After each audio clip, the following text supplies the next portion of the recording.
At Fide.email, we believe in protecting your privacy and supporting your faith. Fide.email offers peace of mind with features like end-to-end encryption and secure communications tools. Your data stays private and your values remain intact. Choose an email provider that understands what matters to you. Make the switch to Fide.email today. The Vatican, and by extension, the Church in America, are in full panic at this point at the USAID funding crisis. And make no mistake, this goes well beyond USAID. This goes well beyond them. You're going to see this when Robert Kennedy Jr. is confirmed later this week. You're going to see this in the Department of Health and Human Services. We've seen this already with some things coming out of the Department of Defense, and you're going to see this in other organizations. Department of Agriculture recently was found to be funding these weird things themselves, even though it literally has nothing to do with what they do. But they're all in full panic mode because the bottom line is at threat. The bishops and the Vatican are getting downright propagandistic about this, and there's a method to their madness, as you'll see as we develop this. They're pushing a narrative to make you feel bad about what's going on so that you will put pressure on your congressional representatives to force the administration to restore funding. That is their goal. And when you see propaganda like what you're about to see, understand this. It's pure emotional and political manipulation. And you should ask yourself why. And it's really simple. Two reasons, really. First, it must be said that yes, these organizations do some good works, and plenty of innocent people's needs won't be met and will have support taken from them. That's without question a tragedy, but to use that to justify restoring funding is making an ends justifies the means argument. And we know this money was being used to subvert the social order, to rob poor countries of their greatest treasures, which is their people and especially their youngest people, and to impose Western woke values onto them. But the other reason is this. Regardless of what the bishops say at this point, they're losing billions of dollars overnight, and it happened basically without warning. And they're very, very, very upset about that. Here's Exhibit A in this propaganda from Rome. We go to the Associated Press for this headline, and I will remind you that the Associated Press's name was found in the USAID records as having received money from the government, which should give you pause about the media. But their headline is, Vatican Charity says Trump administration guilty of USAID is reckless and could slay millions. Right. It could end millions. What does that sound like? It should surprise no one that the Associated Press are willing accomplices in this propaganda program. But again, the AP, like Gallup, the BBC, Politico, and other news organizations were receiving funds from this same source as well. They're all united in restoring their ill-gotten financial sources. But this piece isn't the one worth looking at because that story is aimed at, we'll say, more typical Catholics who don't actually pay that much attention to Catholic news on a daily basis. They're not watching podcasts like this. They're not reading Catholic news sources of those kinds. They're paying attention to secular news if they're paying attention at all, just like most people. Instead, we're going to go to Vatican News for the story, the BBC of Vatican City, basically, for a news piece that's aimed at people like you watching this video or listening to this on Spotify later, because you pay attention to much more Catholic news than the typical Catholic does. It means you're invested more in the life of the church than a lot of typical people are, and you are the one they're aiming this propaganda at. So we go here to Vatican News for this headline for the same story. Caritatis Internalis warns millions at risk with USAID cuts. In a statement, Caritatis Internationalis strongly condemns the decision to suspend USAID programs for humanitarian and development aid around the world. The Secretary General of the Confederation of Charities operating in over 200 countries says this will cause immense suffering. Yes, that's true. Because these organizations do some good work. It's not hard to find examples of that. And the real tragedy here is because those organizations took Caesar's dirty money to do dirty deeds, to do evil things, to align themselves with Caesar, to give unto Caesar what belongs to God. People who actually have legitimate needs, that these charitable organizations should be helping, should be dedicating all their time and all their efforts to funding, are going to suffer. This is what happens when you misalign your mission as an organization to whatever person comes along or organization comes along offering you a substantial amount of money to do things that wouldn't normally be something you would do, especially when they can weaponize the gospel against you. And that is exactly what has been happening here for a very long time. And you have to wonder how many of the professional classes working in these at the top levels of these organizations care much about the gospel. Maybe they are on paper Catholic, maybe they go to mass on a regular basis. But you have to wonder, knowing what they know about what their funds are used for and the programs they do, how many of them have remained Catholic? This is why we tell them, pray for the people doing this. This is worth going over. Now, thankfully, it's not a long article. Quote, Caritatis Internationalis Secretary General Alastair Dutton has warned against the decision to close USAID-funded programs and offices around the world, saying the sudden shutdown will end millions of people and condemn hundreds of millions more to lives of dehumanizing poverty. With an annual budget of over $40 billion, USAID has funded humanitarian and development aid in some 120 countries, especially the world's poorest. In a statement issued on Monday, the 10th of February, Alastair Dutton said the decision marks a grave threat to, quote, people's God-given human dignity and, quote, will cause immense suffering. He also noted the result, quote, presents massive challenges for all of us in the global humanitarian community, who will have to completely reassess whom we can continue to serve and how. He further warns, quote, the resulting harm to people, particularly the poorest, will be catastrophic, threatening the lives and dignity of millions. Contacted by telephone while in Burkina Faso, Alastair Dutton deplored the very real consequences of this suspension of aid that is causing, quote, complete uncertainty for the humanitarian system worldwide. He explained how, quote, ships are arriving in ports with cargo, but we can't pay to unload them, store their contents, or transport them to the people who need them. In West Africa, for example, over 6 million people will not receive their medicine. The same applies to the 750,000 people facing a lack of food in Sudan and in refugee camps in Syria, where essential supplies of water are provided, without which, quote, critical health problems immediately arise, which can end millions of people. People who need help are going to suffer enormously if they don't simply expire. End quote. No mention of the evil things that they know. Unequivocally, this money is being used to fund. This is why it is actually on to these organizations themselves. Now, this story comes hot off the heels of the news coming out that Caritas, a major Catholic international charitable organization, perhaps the biggest of them all, partners with hard left, secular, atheist, and Marxist organizations. They literally do that because, as Lepanto Institute and others have pointed out in their research, they don't seem to care who they work with. And that's a problem. There's a total lack of discernment here. Let's go to complicit clergy for the headline. Catholic NGOs partnering with Radical Open Boundaries legal group. This is a group that helps people break the law. Render unto Caesar what is Caesar's.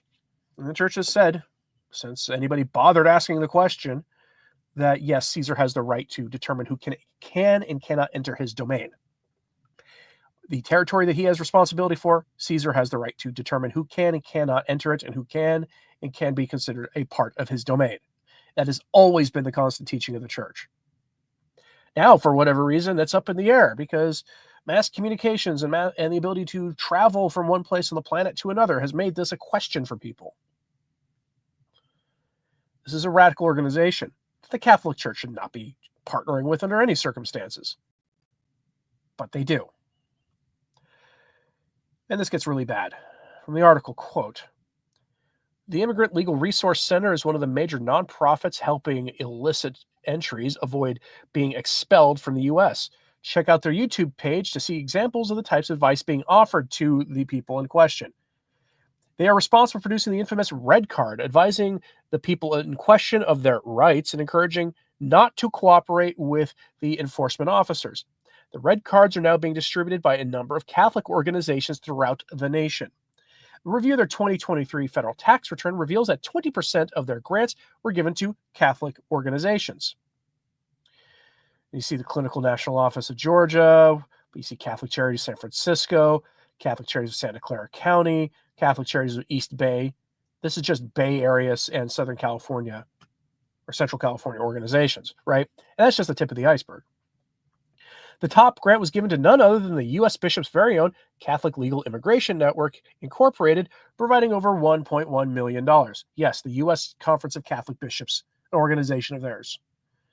We're providing you with a couple of background pieces on them so you can get a sense of the type of organization being supported by Catholic NGOs. Quote, in 1979, the organization began as a group of volunteer attorneys and law students active in leftist causes in the San Francisco Bay Area, responding to the wave of refugees fleeing the war and repression caused by the communist movements in Central America during the 1980s. ILRC joined the sanctuary movement and sought to establish legal precedents in political asylum law that would open the door to them. The sanctuary movement was closely tied to leftist support for the communist Sandinista regime in Nicaragua. After the Sandinistas' electoral defeat in 1990 and the dissolution of the Soviet Union the following year, the sanctuary movement faded away. And it goes on. Yes, actual Marxist organizations. That's the bishops, ladies and gentlemen. By the way, I'm working on something for next week from somebody who knew quite a lot about liberation theology, and it's going to sound suspiciously like synodality and the new synodal church they're building. That's what it's going to sound like when you hear this. So be ready and buckle up for that. The organization helps those who illicitly helps or who enter the U.S. and other places not only break the law by entry, but also resist the lawful enforcement of the law. That by itself guarantees or warrants that Caritas be stripped of its funding. By itself, that alone. No other topic of legal debate could be justified getting funded if the organizations in question funded illicit legal activity. But on this one, which tugs at the heartstrings and challenges us as Catholics by weaponizing the gospel commands of Jesus, suddenly the ends justify the means. All these people who need help, they're not going to get help anymore. Meanwhile, we're going to put our arm around this hammer and sickle organization that has literally helped the cause of organizations in South and Central America condemned formally by the church. Totally remarkable. This is a propaganda push, and it takes numerous forms. For example, America Magazine is absolutely losing it over this. But remember, the people running America Magazine are very, very crafty. They're skilled propagandists, and as such, they know how to craft a narrative. Like in this article here that went out from America Magazine yesterday. I was getting ready for this live stream. I already had this topic at hand prepared, and this I woke up to this morning in my inbox from them. The headline, "We can be proud of the work of Catholic Relief Services as Catholics and as Americans." Right. So they spend a lot of time in this article talking to you about all the good works they do. They spend quite a lot of time of it. Like, acknowledge there's a lot of good works these organizations do. However, the author spends like 2 sentences saying how weird it is that USAID funded things like the BBC and things related to the ideology of the flesh being imposed on poor countries. He spends like 2 sentences covering the controversies. Multi-volume book sets are going to be written on this subject in the coming decades. This is that big of a story it is. You'd think a Catholic writer and newspaper would object to the funds being used for some of those things, but no, they just mentioned that it was weird. It's paying lip service to the problem. The rest of the article is summing up all the good things the organization funded. And it did fund plenty of good things. That cannot be understated. But the problem is that the good things they did amounted to about 10% of their funds being spent. When you go look at the line items out there that are being revealed, it's staggering the evil things they funded. And a lot of that money went to paychecks for people with very cushy senior administrative jobs, where they were making more money than the church says Catholic organizations should be paying their senior leadership. Gone over that a few days ago, violating the actual commands of Pope Benedict XVI that are still in place today. And I actually think Francis would probably agree that your heads of your Catholic NGOs should probably not be getting paid more than the senior leadership in a diocese somewhere. Get the feeling he'd be on the same page with Benedict about that. This is a grift, broadly speaking, and funding really bad programs is what this has gone for. And then the author really drives his point home here at the end, which, pro tip for people writing news articles, most people don't make it past halfway through an article. Most readers don't. So if you're going to try to drive a propaganda point home, keep the article short, because this article is actually fairly long by modern short attention span standards. But here's what he has to say. He says, quote, "I will die a rich man because of the experiences I had with Catholic Relief Services. I witnessed Catholic Relief Services bringing life-giving outreach across the world to anyone who needed it. They opened their arms to anyone, no matter their faith. So much of their work, as former CRS president and CEO Carolyn Wu wrote in America, recognizes the dignity of the human person by focusing on sustainable long-term solutions for the poor and marginalized." Wonderful. Every now and then, large organizations need restructuring. Like Catholic Relief Services, some organizations that receive funding from USAID undoubtedly do good work. Others perhaps have run their course or should no longer be funded. I do not know every recipient, so I cannot be sure that CRS is representative of every entity that receives backing from USAID.